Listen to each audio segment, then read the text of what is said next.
Jai Swaminarayan. Today let's read the 13th passage from the second Gadhadā of the Vachanāmrut. Let's dive right into it. On Shravan Vadhi Amas, Samvat 1878, or the 27th of August, 1821, Swami Sri Sahajanandji Maharaj was sitting on a small silken embroidered cloth on the veranda outside the mandir of Shri Vasudev Narayan in Dada Kachar Darbar in Gadhadā. He was wearing a white case and had covered himself with a white cotton cloth. He had also tied a white pag around his head. At that time, an assembly of munis, as well as devotees from various places, had gathered before him. Raising both arms in the air, Sriji Maharaj signaled the assembly to settle down and listen. Turning to the sadhus, who were humbly praying before him with folded hands, Sriji Maharaj said, "O Paramhansas, all of the seniors, along with those who are wise, please come to the front. Please listen very attentively to what I am about to say. What I am about to say to you, I say not out of any pretense, or out of any self-conceit, or to spread my own greatness. Rather, it is because I feel that amongst all of you sadhus and devotees, if someone can understand my message, it will tremendously benefit that person. That is my purpose in narrating it. Moreover, this discourse is based on what I have seen and realized through my own experience. In fact, it is also in agreement with the scriptures. Although I feel that it is not appropriate to discuss this in public, I shall tell you nonetheless. I remain naturally in a state in which even if I wished to engross my mind in the most charming sounds, the most charming touch, the most charming smells, the most charming tastes, and the most charming sights of this world, I could not do so. I remain absolutely dejected towards them. In fact, all of the attractive vishayas, the experiences of the senses, and the repulsive vishayas are all the same to me. Also, a king and a beggar are the same to me. Further, to rule the three realms and to beg for food carrying a broken begging bowl are the same to me.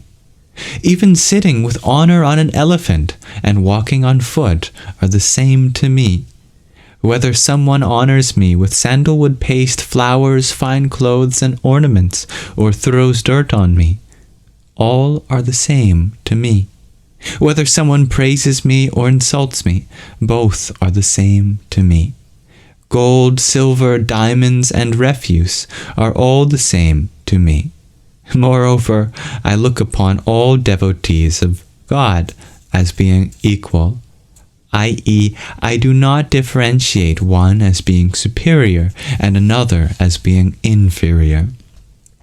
I have intense vairagya, dispassion, in my antakaran, inner faculties. Yet I am not burdened by it.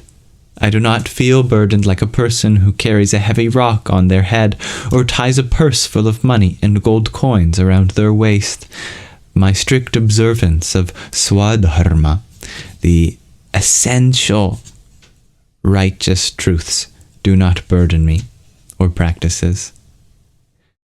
Nor does the realization that I am Brahman, the ultimate reality, burden me. When I superficially praise some object or criticize another, I do so purposefully. Whenever I forcefully engage my indriyas, vrittis, my senses' thought forces, towards objects, they remain there very reluctantly. As soon as I relax that force, they withdraw immediately. It is like throwing a stone into the air. It goes as high as it can, depending on the force of the throw, but ultimately it falls back to earth. Or consider a weak bull. It can stand only as long as a person forcefully supports it, but as soon as they withdraw the support, it slumps onto the ground. Further, imagine a very strong person who is able to crack a betel nut between their teeth. That's a new word I just invented. Their teeth. But after sucking 10 or 20 very sour lemons, they would have great difficulty chewing even a roasted chana, which is a chickpea. In this manner, it is only when I forcefully engage my vrittis in the vishais that they remain engaged in them. So, what is the cause of my behaving like this? Well, it is because my indriyas vrittis constantly remain inverted towards my hridayakasha, my heart space. In that hridayakasha, I see extremely luminous divine sight or divine light. Just as during the monsoon season, clouds cover the entire sky, similarly, only that light pervades my heart. Amidst that divine light, I see the extremely luminous form of God. The form is dark, but due to the intensity of the light, it appears to be rather fair, not dark. The form has 2 arms and 2 legs, not 4, 8, or 1,000 arms, and its appearance is very captivating. The form is very serene. It has a human form, and it appears young, like a teenager. Pardon me.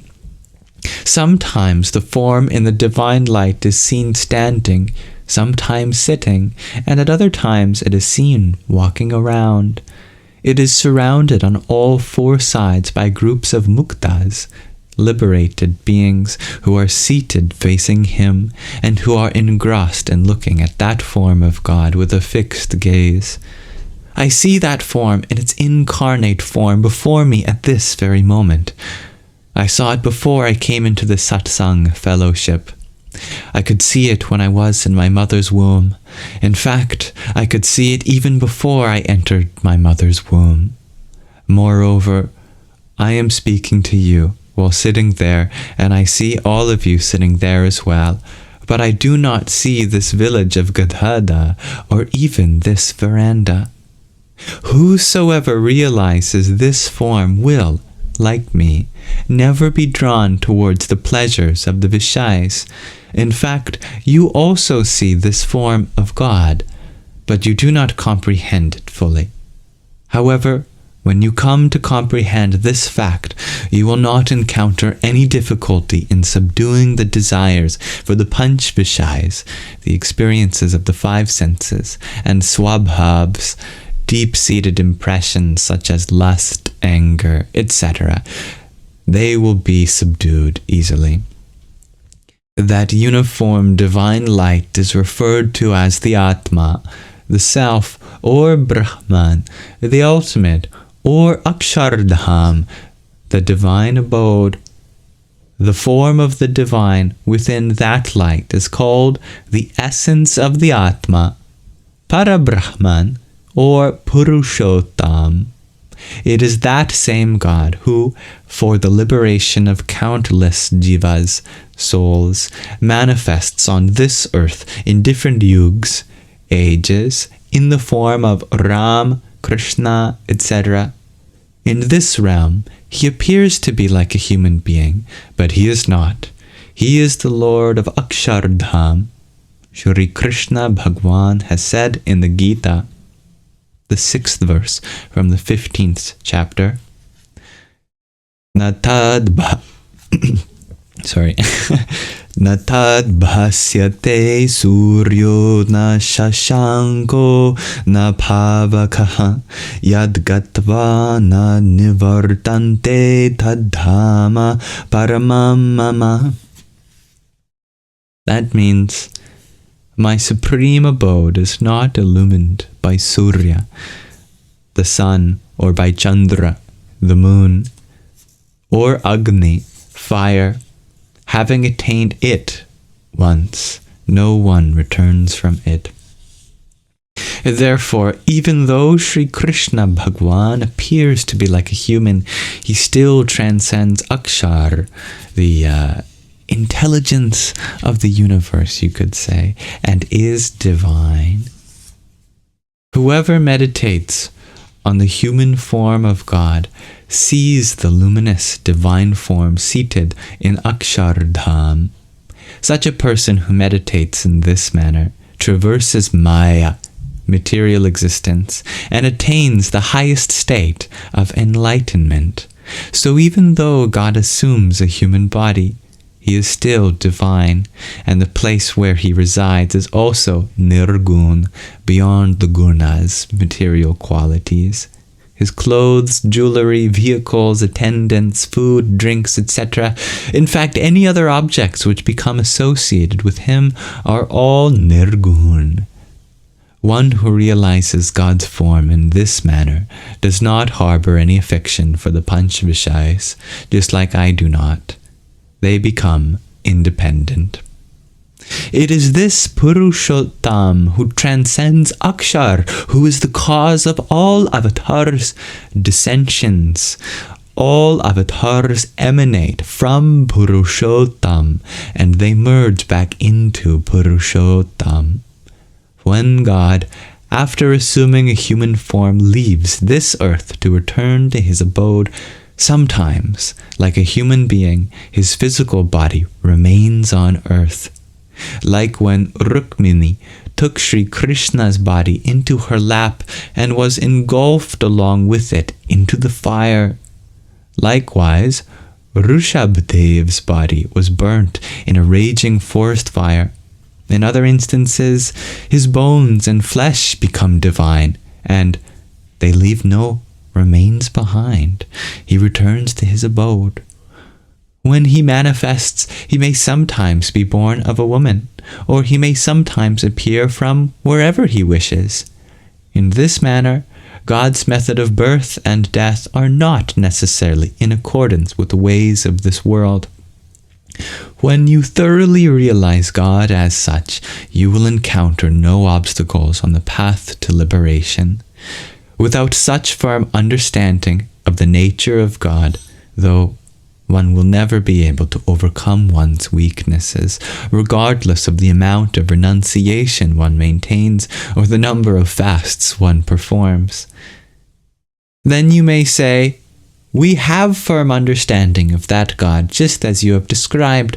Why then do our prans, do our vital breaths and energies in the body, and indriyas, senses, not become engrossed in God?" Well, one should understand that as being God's wish. In reality, such a person has nothing left to accomplish. They are fulfilled and have reached the culmination of all spiritual endeavors. If one has such a firm belief in God, then even if a slight flaw remains in the observance of the vows of non-egotism, non-avarice, non-lust, non-taste, or non-attachment, there is still nothing to worry about. However, if any deficiency remains in understanding God, then one's flaw will never be eradicated. Therefore, one should attempt to understand this principle by any means within this lifetime. If one has completely understood the essence of this discourse, then regardless of whether one is reborn in a base or elevated life form due to one's prarabdha karmas from the karmas which are manifesting in this life from past lives, still, like Vrittasur, one will not forget this jnana, this knowing wisdom.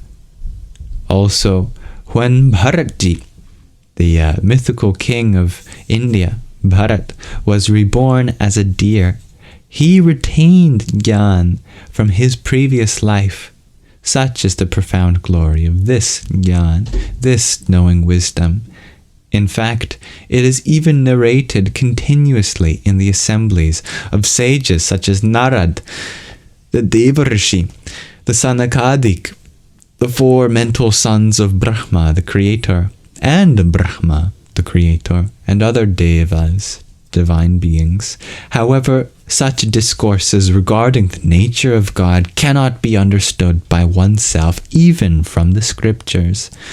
Even though these facts may be in the scriptures, it is only when the Satpurush, the true person, manifests on this earth, and one hears them being narrated by him, that one understands them.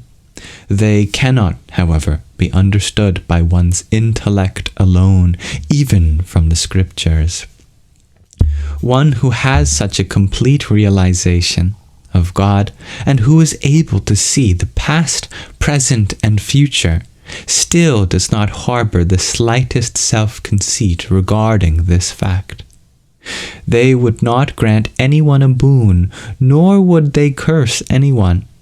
Sometimes, though, they may well grant a boon or give a curse. At times they remain fearless, and at other times they may even become frightened. Despite that, they would never allow emotion such as elation or depression to infiltrate their mind. One who has such an unflinching refuge of God would never knowingly perform a bad deed. However, if due to adverse circumstances an improper deed is performed, a person with such a refuge would still not fall from the path of liberation. Hence, there is no other obstacle-free path like that of having the firm refuge of God. One who has realized this fact harbors only pure intentions. Just see, I have absolutely no selfish expectations from my Paramhansas and Satsangis.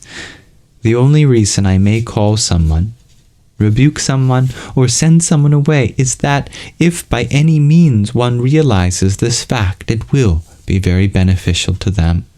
So all of you should firmly imbibe this discourse. Realize that the form amidst the divine light is this Maharaj visible before you. If you cannot do that, then at least realize Maharaj sees the form which is amidst that Aksharup light. Even if you can understand this much, you will be able to maintain affection for me. As a result, you will attain ultimate liberation. Keep this principle constantly new and fresh in your minds. Never forget it out of complacency. Remember it tomorrow just as it is today. Keep it vivid in your minds and remember it daily until the end of your lives. Whenever you talk about God, be sure to implant the seeds of this principle. This is my command. Moreover, this principle is so vital that you should remember it daily for the rest of your lives. In fact, even after you leave this body and attain a divine form, you should recall it. Indeed, this principle which I have revealed before you is the very essence of all the scriptures, and it is my own firm experience. I have talked to you having seen it with my very own eyes. In fact, I swear by all of you Paramhansas that I have seen these facts with my own eyes. In this manner, Sriji Maharaj described his true identity, though indirectly, as Purushottam. Upon hearing this revelation, the sadhus and devotees accepted the fact that the form described amidst the divine light is, in fact, Sriji Maharaj himself. And that is the end of the 13th passage from the second Gadhadā, which is the 146th discourse of the Vachanāmrut. So, thank you for listening. Jai Swaminarayan.